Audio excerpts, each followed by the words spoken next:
എല്ലാവർക്കും നമസ്കാരം. ഐക്യു മാത്സിലേക്ക് സ്വാഗതം. ഇന്ന് നമ്മളിവിടെ വന്നിരിക്കുന്നത് ഗവൺമെന്റ് നമ്മുടെ SSLC +2 കുട്ടികൾക്കായിട്ട് പുറത്തിറക്കിയിരിക്കുന്ന ഫോക്കസ് ഏരിയയുമായിട്ട് ബന്ധപ്പെട്ട കുറച്ച് കാര്യങ്ങൾ ഡിസ്കസ് ചെയ്യാനായിട്ടാണ്. അപ്പൊ ഫോക്കസ് ഏരിയയുമായിട്ട് ബന്ധപ്പെട്ട് നമ്മുടെ കുട്ടികൾക്ക് എല്ലാവർക്കും ഒരുപാട് ഡൗട്ട്സും കാര്യങ്ങളൊക്കെ ഉണ്ട്. അതൊക്കെ ഒന്ന് ക്ലിയർ ചെയ്യാൻ വേണ്ടിയിട്ടും അതിനോടൊപ്പം തന്നെ നമുക്ക് സോഷ്യൽ സയൻസിനകത്ത് ഏതൊക്കെ പോർഷൻസ് ആണ് നമ്മൾ കുറച്ചുകൂടി ഫോക്കസ് ചെയ്യുന്നത്, അതായത് കുറച്ചുകൂടി ഊന്നൽ കൊടുത്ത് പഠിക്കേണ്ടത് എന്നുള്ളതിനെ കുറിച്ച് നമുക്ക് ഡിസ്കസ് ചെയ്യാൻ വേണ്ടിയാണ്. സോ ആദ്യമായിട്ട് നമുക്ക് എല്ലാവർക്കും ഉള്ള ഒരു സംശയമാണ്, ഫോക്കസ് ഏരിയയിൽ കുറച്ച് ചാപ്റ്റേഴ്സ് നമുക്ക് തന്നിട്ടുണ്ട്, ആ ചാപ്റ്റേഴ്സ് മാത്രം പഠിച്ചാൽ നമുക്ക് A+ വാങ്ങാൻ പറ്റുമോ, അല്ലെങ്കിൽ ഫുൾ മാർക്കോളം സ്കോർ ചെയ്യാൻ പറ്റുമോ എന്നുള്ള ചോദ്യം. നമുക്ക് ഗവൺമെന്റ് ഫോക്കസ് ഏരിയ തന്നിരിക്കുന്നത് എന്തിനാണ് എന്ന് ചോദിച്ചാൽ ഏകദേശം 80% മാർക്കിന് ഫോക്കസ് ഏരിയയിൽ നിന്ന് മാത്രം ചോദിക്കുകയും ബാക്കിയുള്ള ഒരു 20% മാർക്കിന് മറ്റുള്ള പോർഷനിൽ നിന്ന് ചോദിക്കുകയും ചെയ്യുന്നു എന്നുള്ളതാണ് അതിനകത്ത് വാസ്തവം. അതായത് ഏകദേശം 80% ക്വസ്റ്റ്യൻസ് നമുക്ക് ഫോക്കസ് ഏരിയയിൽ നിന്ന് മാത്രമാണ് വരുന്നത്. അതായത് നമുക്ക് ഫുൾ A+ സ്കോർ ചെയ്യാൻ പറ്റുന്നിടത്തോളം മാർക്കുകൾ ഫോക്കസ് ഏരിയയിൽ നിന്ന് മാത്രം നമുക്ക് ലഭിക്കും. ബാക്കിയുള്ള പോർഷൻസിൽ നിന്നും ക്വസ്റ്റ്യൻ ഉണ്ടാകും. എന്നാൽ നമുക്ക് അതെല്ലാം ചോയ്സ് ബേസ് കൂടി വരുമ്പോൾ ഫോക്കസ് ഏരിയ മാത്രം ഇൻക്ലൂഡ് ചെയ്താലും നമുക്ക് കൂടുതൽ മാർക്ക് സ്കോർ ചെയ്യാൻ പറ്റും എന്നുള്ളതാണ് അതിന്റെ ശരിയായിട്ടുള്ള വശം. അതായത് നമുക്ക് 2 മാർക്കിന്റെ 10 മാർക്കിന് വേണ്ടിയിട്ടുള്ള ക്വസ്റ്റ്യൻസ്, അതായത് 5 ക്വസ്റ്റ്യൻസ് നമുക്ക് കിട്ടിയാൽ 10 മാർക്ക്, 2 മാർക്ക് വെച്ച് 10 മാർക്ക് സ്കോർ ചെയ്യാൻ പറ്റുമെങ്കിൽ ഈ 5 ക്വസ്റ്റ്യൻ നമുക്ക് കിട്ടിക്കൊണ്ടിരുന്നിടത്ത് അതിന്റെ ഇരട്ടി ക്വസ്റ്റ്യൻ നമ്മളിലേക്ക് തരും. അതായത് നേരത്തെ 5 ക്വസ്റ്റ്യൻ തന്നിട്ട് 2 മാർക്ക് വീതം 10 മാർക്ക് സ്കോർ ചെയ്തുകൊണ്ടിരുന്നത് ഇപ്പൊ നമുക്ക് 10 ക്വസ്റ്റ്യൻസ് തന്നിട്ട് അതിൽ നിന്ന് ഏതെങ്കിലും 5 ക്വസ്റ്റ്യൻസ് മാത്രം എഴുതിയാൽ 10 മാർക്ക് കിട്ടും എന്നുള്ള രീതിയിലാണ് പുതിയൊരു ക്വസ്റ്റ്യൻ പാറ്റേൺ നമുക്ക് വന്നിരിക്കുന്നത്.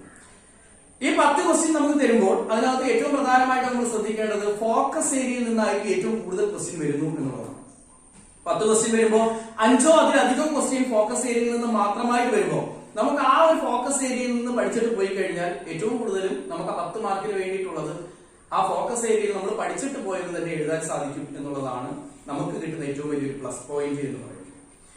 അപ്പൊ സോഷ്യൽ സയൻസിനെ സംബന്ധിച്ച് 21 ചാപ്റ്ററോളം, ഹിസ്റ്ററിയും ജോഗ്രഫിയും കൂടി 21 ചാപ്റ്ററോളം ഉള്ള സോഷ്യൽ സയൻസിൽ നമുക്ക് ഏകദേശം 7 ചാപ്റ്റർ മാത്രമാണ് ഫോക്കസ് ഏരിയയിൽ ഇൻക്ലൂഡ് ചെയ്തിട്ടുള്ളത്. അതായത് സോഷ്യൽ സയൻസ് നമുക്ക് വിദ്യാർത്ഥികളെ സംബന്ധിച്ച് ഏറ്റവും വലിയൊരു ഭാഗ്യമാണ് അതിനകത്ത് വന്നിരിക്കുന്നത് വേണം പറയാം. അപ്പൊ 7 ചാപ്റ്റർ, ഹിസ്റ്ററിയിൽ നിന്ന് 4 ചാപ്റ്ററും ജോഗ്രഫിയിൽ നിന്ന് ഏകദേശം 3 ചാപ്റ്റർ, അങ്ങനെ 7 ചാപ്റ്റർ ആണ് നമുക്ക് ഫോക്കസ് ഏരിയയിൽ ഇൻക്ലൂഡ് ചെയ്തിട്ടുള്ളത്. അപ്പൊ ഫോക്കസ് ഏരിയയിൽ ഇൻക്ലൂഡ് ചെയ്തിട്ടുള്ള ഹിസ്റ്ററിയിലെയും ജോഗ്രഫിയിലെയും ചാപ്റ്റേഴ്സ് ഏതൊക്കെയാണ്, അതിനകത്ത് ഏതൊക്കെ പോർഷനാണ് നമ്മൾ പഠിക്കേണ്ടതെന്നാണ് ഈ ഒരു വീഡിയോയിലൂടെ നമ്മൾ ഏറ്റവും കൂടുതലായിട്ട് ഡിസ്കസ് ചെയ്യുന്നത്. അതിനോടൊപ്പം തന്നെ ബാക്കിയുള്ള സബ്ജക്റ്റിന്റെ ഏതൊക്കെയാണെന്നുള്ളത് വീഡിയോയുടെ അവസാനം നിങ്ങൾക്ക് വേണ്ടിയിട്ട് പരിചയപ്പെടുത്തുകയും ചെയ്യുന്നു. അപ്പൊ രണ്ടാമത്തെ ഒരു ഡൗട്ട് കുട്ടികൾക്ക് വരുന്നത്, എന്തുകൊണ്ട് ഈ പറയുന്ന ഫോക്കസ് ഏരിയ മലയാളത്തിൽ മാത്രം കിട്ടി, ഇംഗ്ലീഷ് മീഡിയം കുട്ടികൾക്ക് പഠിക്കണ്ടേ എന്നുള്ളതാണ് രണ്ടാമതൊരു ചോദ്യം വരുന്നത്.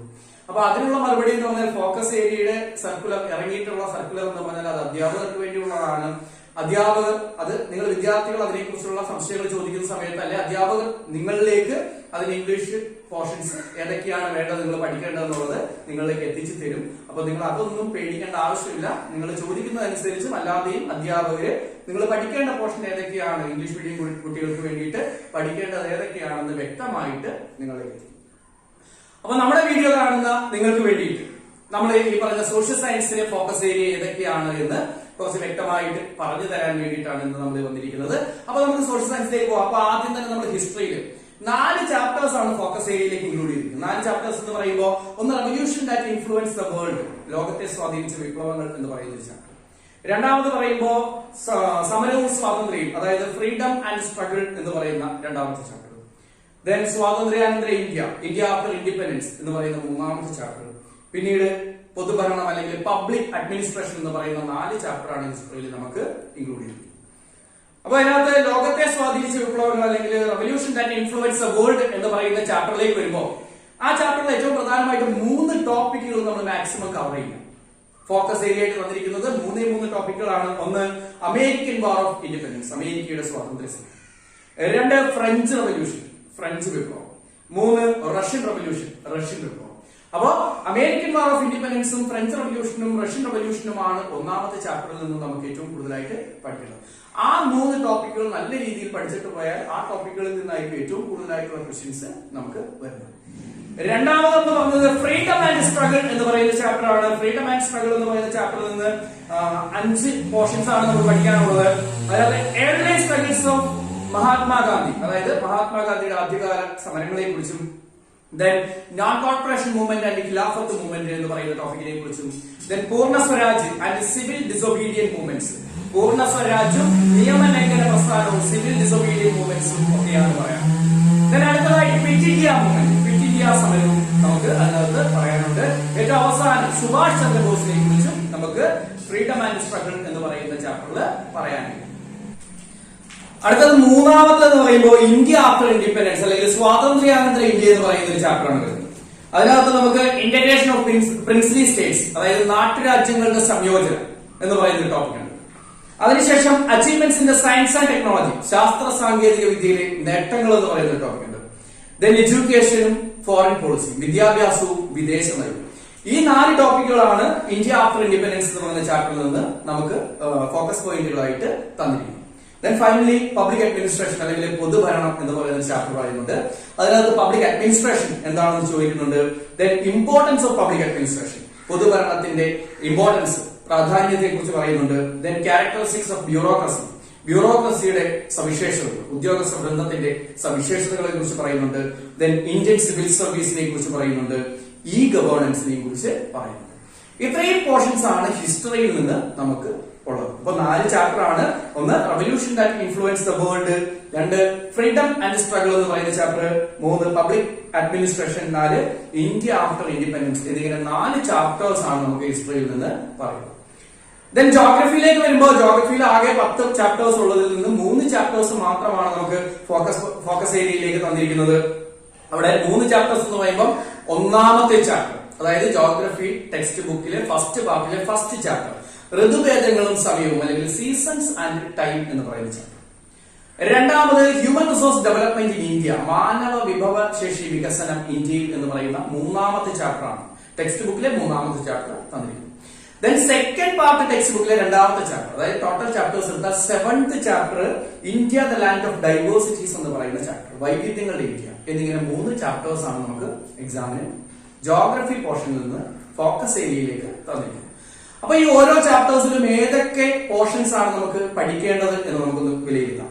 അപ്പൊ അതിനകത്ത് സീസൺസ് ആൻഡ് ടൈം, ഋതുഭേദങ്ങളും സമയവും എന്ന് പറയുന്ന ചാപ്റ്ററിനകത്ത് നമുക്ക് കുറച്ചധികം പോർഷൻസ് പഠിക്കാനുണ്ട്. അതിനകത്ത് apparent movement of the sun, അതായത് സൂര്യന്റെ അയനം എന്താണെന്നും സീസൺസ് ഋതുക്കൾ ഏതൊക്കെയാണെന്നും പഠിക്കേണ്ടിയിരിക്കുന്നു.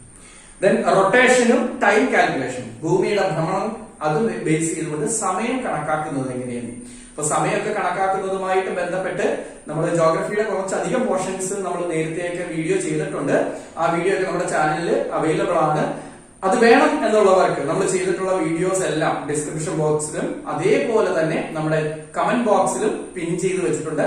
ആവശ്യമുള്ളവർക്ക് ഓരോ വീഡിയോസും നല്ല വ്യക്തമായിട്ട് നമ്മൾ റിവിഷൻ വീഡിയോസ് ചെയ്യുന്നുണ്ട്. അങ്ങനെ ഓരോ വീഡിയോസും നമ്മുടെ കമന്റ് ബോക്സിലേക്ക് ഉണ്ട്. അപ്പൊ എല്ലാവരും അത് കയറി കാണുക. അപ്പോൾ ടൈം കാൽക്കുലേഷനെ കുറിച്ച് പറയുന്നുണ്ട്. ദെൻ ഗ്രീനിച്ച് ടൈമിനെ കുറിച്ച് പഠിക്കണം. ദെൻ സ്റ്റാൻഡേർഡ് ടൈമിനെ കുറിച്ച് പഠിക്കണം. ഇന്ത്യൻ സ്റ്റാൻഡേർഡ് ടൈമിനെ കുറിച്ച് പഠിക്കണം. അതേപോലെ തന്നെ ഇന്റർനാഷണൽ ഡേറ്റ് ലൈനിനെ കുറിച്ച് പഠിക്കണം. ഇത്രയും കാര്യങ്ങളാണ് ഒന്നാമത്തെ ചാപ്റ്റർ നമുക്ക് പഠിക്കാനായിട്ടുള്ളത്. ദെൻ രണ്ടാമത്തെ ചാപ്റ്ററിലേക്ക് വരുമ്പോൾ രണ്ടാമത്തെ chapter human resource development in India എന്ന് പറയുന്ന ചാപ്റ്ററാണ്. മാനവ വിഭവശേഷി വികസനം ഇന്ത്യയിൽ. അതിനകത്ത് ഹ്യൂമൻ റിസോഴ്സ് എന്താണ്, മാനവ വിഭവം എന്താണെന്ന് പഠിക്കണം. ദെൻ അതിന്റെ ക്വാളിറ്റേറ്റീവ് ഫാക്ടേഴ്സ്, അതായത് ഗുണപരമായിട്ടുള്ള സവിശേഷതകൾ, ഹ്യൂമൻ റിസോഴ്സ് ഡെവലപ്മെന്റിന്റെ ഗുണപരമായിട്ടുള്ള സവിശേഷതകൾ എന്തൊക്കെയാണ്, ക്വാളിറ്റേറ്റീവ് ഫാക്ടേഴ്സ് എന്തൊക്കെയാണെന്ന് പഠിക്കണം.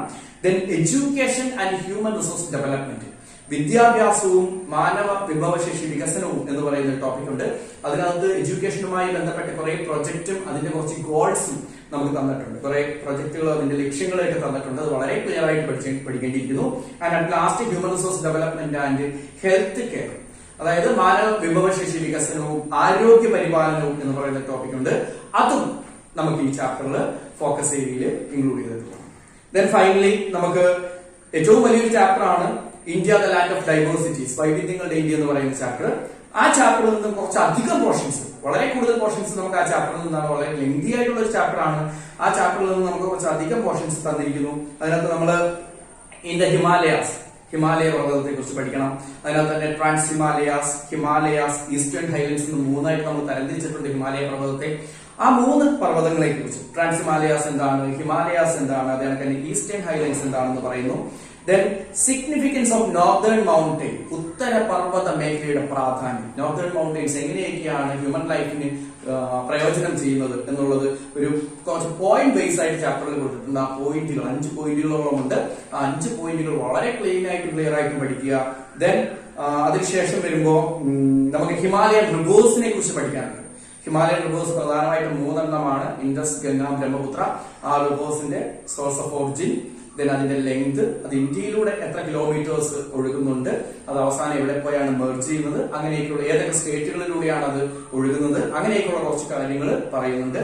ദെൻ ഹിമാലയൻ റിവേഴ്സിനോടൊപ്പം തന്നെ പെനിൻസുലാർ റിവേഴ്സ് കുറെ ഉണ്ട്. ഏകദേശം 6 പെനിൻസുലാർ റിവേഴ്സ് ഉണ്ട്.